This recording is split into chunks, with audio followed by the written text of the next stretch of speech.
Good morning, everyone. Thank you for joining us. Sorry to be a couple of minutes behind. I want to thank specifically the team here at the Statewide Traffic Management Center for hosting us yet again.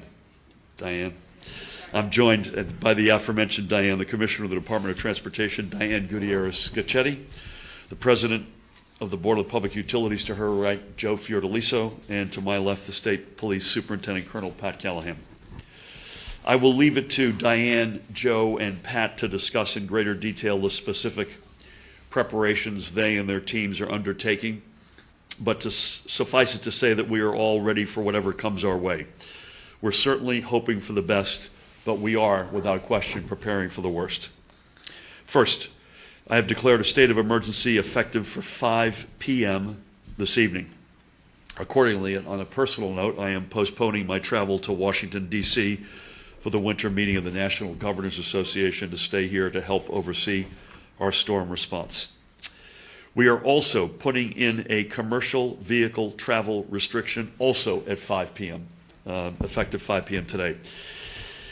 To give you a sense of the scale and the need for coordination, Diane and her counterparts are on a call at noon to discuss preparations, and her counterparts in this case include New York, Pennsylvania, Delaware, Connecticut, Rhode Island, and Massachusetts, to give you a sense of the need for coordination and the scale of this storm. And they will finalize details to ensure proper coordination on safe interstate travel to the greatest extent possible. I'm also dismissing all state offices and employees effective at 3 p.m. today, 3 p.m. today, to get those folks home before the rush hour. So we are, not surprisingly, we are preparing for a significant statewide snow event. And as with our previous coastal storm, the New Jersey Turnpike is serving as somewhat of a dividing line. Monmouth, Ocean, Eastern Burlington, Atlantic, and Cape May counties are all under a blizzard warning, which is a rare level, but it is a blizzard warning. Sussex and Warren counties are under a winter storm watch. Again, Monmouth, Ocean, Eastern Burlington, Atlantic, and Cape May counties are under a blizzard warning. The rest of the state is all under a winter storm warning. The worst of this storm is going to be felt in the eastern half of our state. As you move east from the Turnpike, snow totals are anticipated to increase from 6 to 8 to 8 to 12, and then ultimately a foot to 18 inches along the shore from Monmouth County right all down to Cape May. And if that's not enough, we're also expecting strong and potentially damaging winds of up to 50 miles per hour. For those of you west of the Turnpike, snow totals will mostly fall to between 3 to 4 inches in the northwest corners to closer to the center. And again, it goes sort of, you've got 4 bands in the state. Northwest, 3 to 4, then you come in 4 to 6, come in again 8 to 12, and then 12 to 18 along the shore. I was just on the phone with the FEMA Administrator, Deanne Criswell, and not just in New Jersey, but this is a coastal first storm. Our advice to everyone is to be prepared to hunker down once you get home this afternoon and stay home. Stay home tonight and stay home tomorrow. Whatever you may need to get through a snow day, get it on your way home today so you do not have to venture out.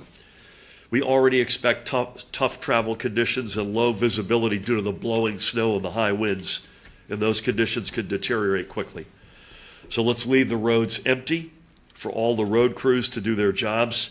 And if you see a road crew getting into position or working, please let them have the right of way. Give them the road ahead of you. As Diane has mentioned many times before, our highway crews especially work in formation. So allowing them to get in front of you unimpeded is not just appreciated, but it is necessary. And I think we're going to also have to ask you all for a big dose of patience, because this storm, as Diane and her colleagues reminded me, is going to have a long tail. Even though the sun may be shining on Sunday, we're going to need some time to dig out from this thing. That will also go for the utilities, which I'll get to in a second. The Department of Transportation has also been coordinating with NJ Transit, the Port Authority of New York and New Jersey, the toll road authorities, and our regional partners, as I mentioned, to ensure everyone's on the same page. On NJ Transit, you're just going to have to look up for service, njtransit.com, njtransit.com. We are also concerned not surprisingly, given the high winds, for the potential to bring down power lines. If you lose power, don't assume somebody else is calling it in. Report it to your utility immediately. If you see a down power line, stay clear of it.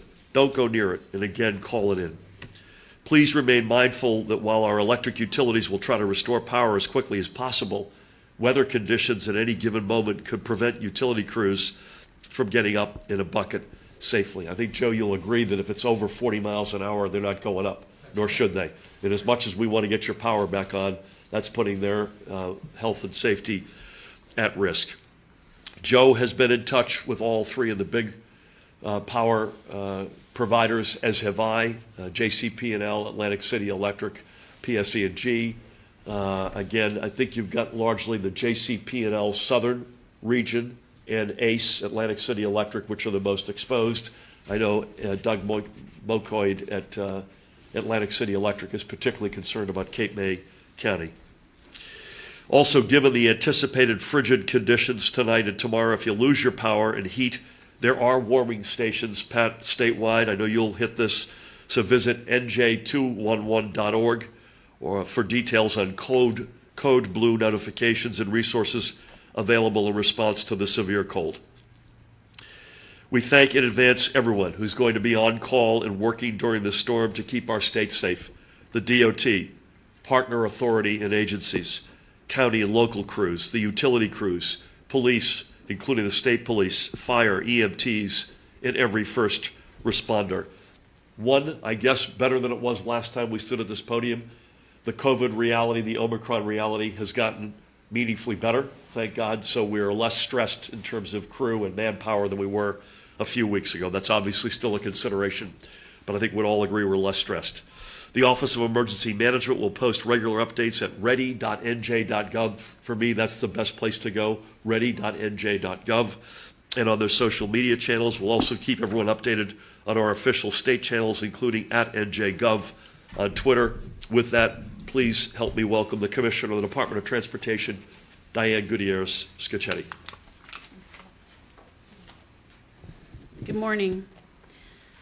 Obviously, you just heard, and I'm not going to repeat everything the governor said about the actual predictions for this storm. Let's suffice it to say that it's going to be very significant. And as transportation agencies, the one thing we ask is that for those who do not have to use the roadways during the storm, we appreciate you staying home and allowing us the space to get the roads cleared. We have all prepared significantly for this. We had lots of notice of this storm. We were able to brine on Wednesday and Thursday the entire DOT transportation network. We have been in touch with all our plowing and spreading contractors. They have not reported any issues with COVID that would keep them from responding to us and being out there with us. We ourselves, in terms of staff, as the governor said, the numbers have gone way down. So I know that other states and some of you have asked us about our COVID response. COVID is not going to play a role in our ability to respond to this storm.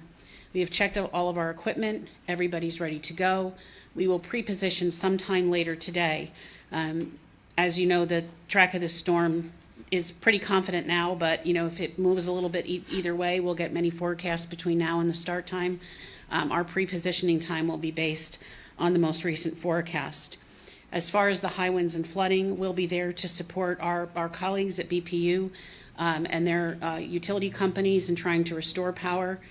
We have checked our pumping stations and our generators along the shore to make sure that we're ready to help them if there's any flooding that occurs. As the governor said, we are coordinating with our neighboring states. It's very helpful when we do any kind of vehicle ban to be able to make sure we're all on the same page. We know what we're trying to accomplish. Very simple. The fewer large trucks on our roads in the midst of this storm, the fewer opportunities for them to jackknife or slide and cause an accident and then tie up folks for any period of time. It is not easy. It's not easy to move them on a dry road, let alone to move them in the middle of a storm. We do have NJ 511 Connect that will be ready to go. NJ 511 Connect is a service that we're able to provide not just to DOT roads, but to our toll road partners, where we can essentially geofence a section where we have congestion or we have a backup. and communicate with the drivers via their cell phones. That will be available. We used it last week when we had the fire on the Parkway. It'll be available for during this storm as well. And then we partner with Colonel Callahan and his team to respond to anyone who may be in distress as a result of being stuck in a backup. It is phenomenal technology, better than we've had in a long time. For transit, as Gov said, the best thing you can do is go to njtransit.com. They've issued a press release telling you they're going to cross honor, so all that information is out there and available to you. They'll make service adjustments again throughout the day. So for anyone who needs to use New Jersey Transit, we ask that you just go to newjerseystransit.com before you leave your house to make sure that you'll be able to get on the route you're looking for, get on the train you're hoping to use. But it's early for them to start making true service adjustments at this time. So please make sure you go to that website. As the Gov said, this storm is going to have a tail. What does that mean? Well, once we get the lanes open, we still have to push back shoulders and make sure that we have places for emergency vehicles to pass, that drivers who have car trouble to pull into. So we'll be working mostly through the weekend to make sure all of that gets done. The message I give all the time is the same one I'm going to give now. When you see people out there working, lights on the shoulder, we ask you if you can safely to move over one lane. It really isn't a request, it is the law. If you cannot move over, we need you to slow down. Across the country, we've already lost a significant number of first responders, tow truck drivers, law enforcement, first aid, fire. We need to make sure that we protect those folks because you never know the day that each of us may need them. And so we ask that you get that message out. I said to someone yesterday, when the speed's posted at 55, it's the speed limit. It means you can go slower. And I would suggest with the weather coming in, you manage your speed, you manage the time you leave your home, and you manage the distance between you and the cars in front of you. It takes a lot longer to stop on a wet road or an icy road or a snow-covered road than it does on a dry road. We have a motto at DOT. Everybody goes home every night. We have that same motto as it applies to those who work and live and play in New Jersey and use our roadway system. So the biggest thing I can ask of all of you is to be safe. We are well prepared to fight this storm at all the transportation agencies in the state. We ask you to be well prepared when you go home, and we ask that you just be safe and help us keep our folks safe. Thanks. Thank you, Diane. Thanks, Bill. Well done. Thank you, Diane, and thank you, as always, for hosting us so graciously. Please help me welcome the Superintendent of the State Police, Colonel Pat Callahan. Thanks, Gov. Good morning, everybody. I'll be brief.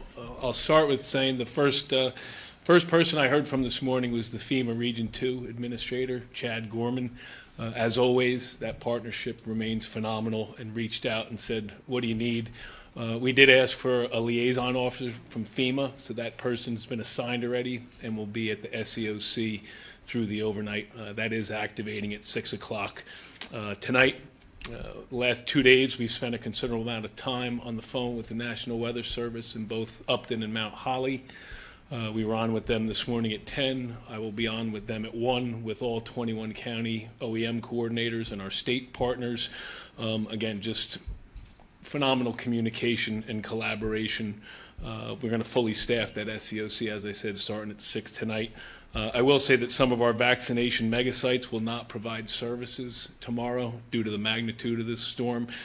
We ask that folks monitor the COVID-19 information hub, COVID-19, which is at nj.gov. I'm sure you're familiar with that.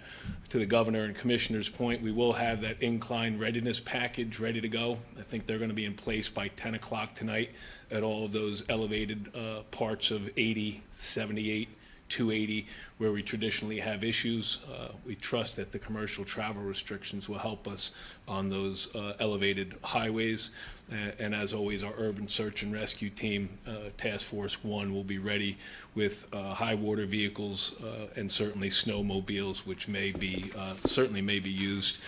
As far as social media and the messaging for this, beyond ready.nj.gov that the governor mentioned, Twitter at ReadyNJ, Facebook at Ready New Jersey, as well as Instagram at Ready New Jersey. Certainly, our folks in OEM will be monitoring any resource requests that come in from municipalities and/or counties. They know to use a particular system, so we track every single hour and piece of equipment in the event that this may rise to a federal declaration, which is tough with snowstorms, but it doesn't mean that we don't track all that information if reimbursements from FEMA become available. We do have troopers embedded in all 21 counties, working with their county OEM offices. And again, I just ask and echo the remarks, if you don't have to be out, stay home. It'll be a good Saturday and Sunday to stay home.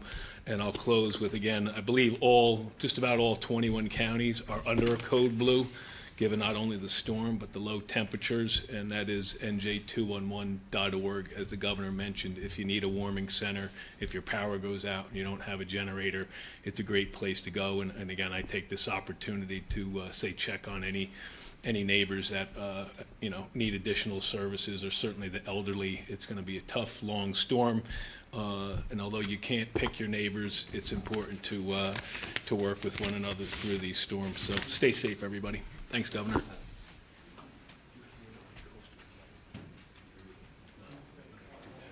I just asked Pat to confirm that we're not hearing a lot as it relates to potential coastal flooding, notwithstanding the high winds and the blizzard conditions on all of our shore counties.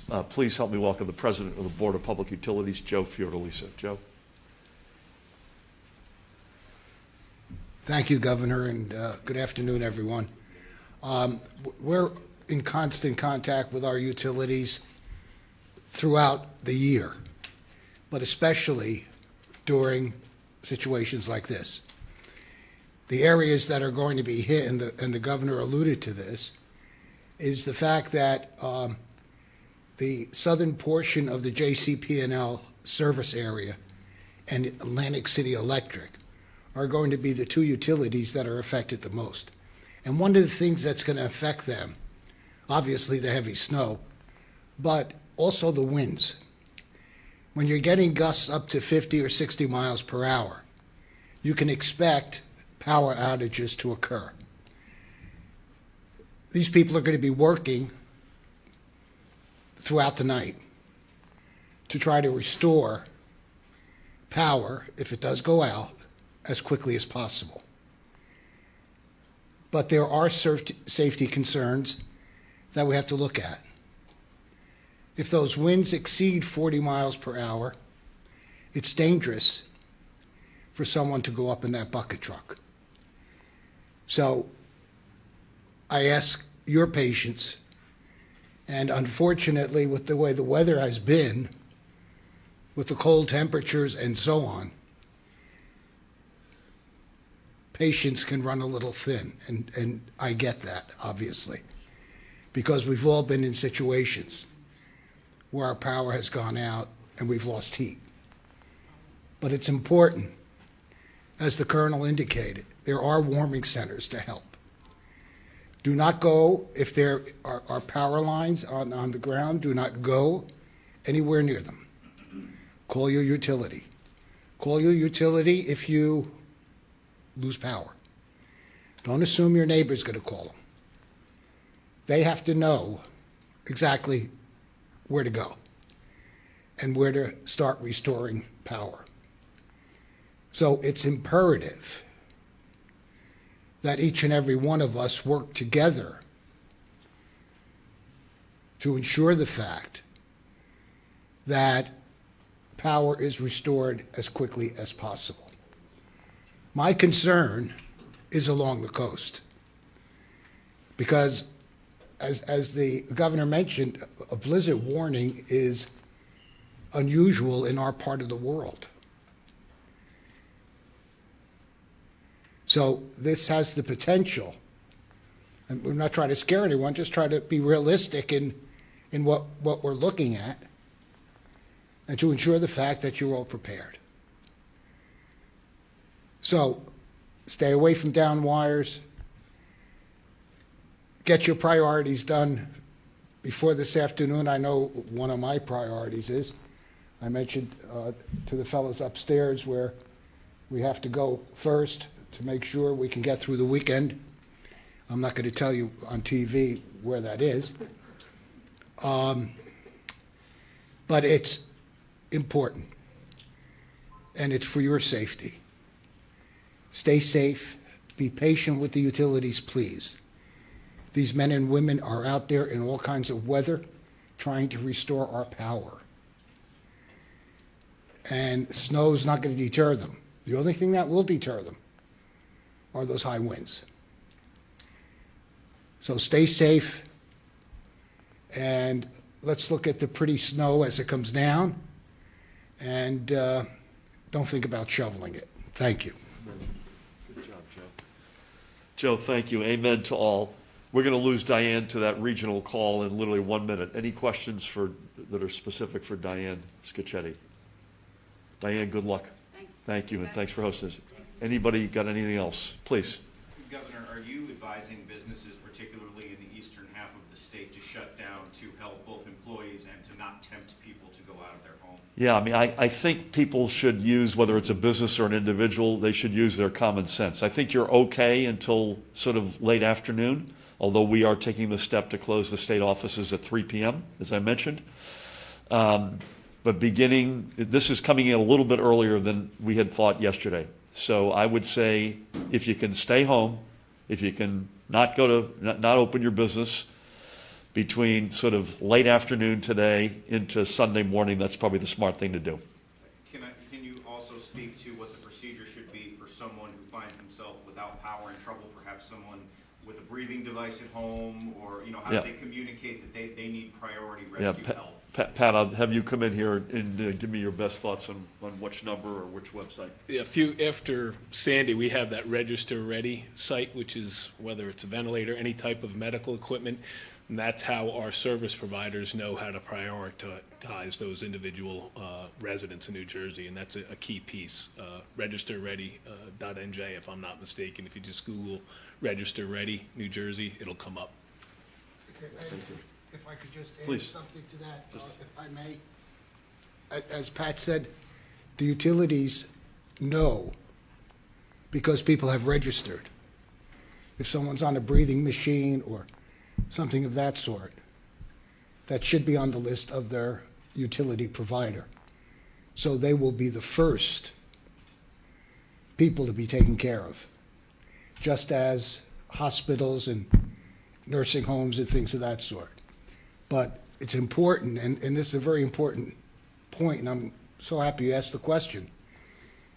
If you have anyone in your home who's on any kind of mechanical device, it's vitally important that your utility company is aware of that.